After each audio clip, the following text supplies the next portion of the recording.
অসমের বঙ্গাইগাঁওয়ে 1 নম্বর ভান্ডারায় জনগণের নিজেদের টাকায় নির্মিত হচ্ছে একটি কাঠের সেতু। সরকারের ব্যর্থতার চরম নিদর্শন দেখা গেল বঙ্গাইগাঁওয়ে।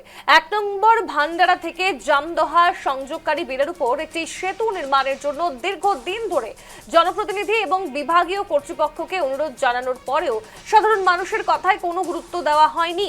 অবশেষে বিপজ্জনক যাতায়াতের সমস্যা সমাধানের জন্য 20 থেকে 22টি গ্রামের মানুষ প্রায় 5 লক্ষ টাকা খরচ করে নিজেরাই একটি কাঠের সেতু নির্মাণের উদ্যোগ নিয়েছেন। সে ছবি আপনাদের সামনে রাখছি। দেখতেই পাচ্ছেন যে একেবারে বিপজ্জনক পরিস্থিতি, তার মধ্যেই কিন্তু নিত্যদিন যাতায়াত করছেন প্রত্যেকেই এবং বারবার তারা জনপ্রতিনিধিদের কাছে আবেদন জানিয়েছেন, কিন্তু কাজের কাজ কিছু না হওয়া অবশেষে নিজেরাই টাকা জোগাড় করে এবার সেতু নির্মাণের কাজে নেমেছেন আমজনগণ।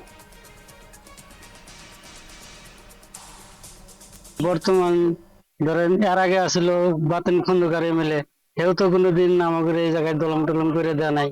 এখন বর্তমান ভুবন রায় এমএলএ আছে, এও বর্তমান তার মানে এমএলএ হওয়ার পরে আমাদের এই জায়গায় আসেই নেই।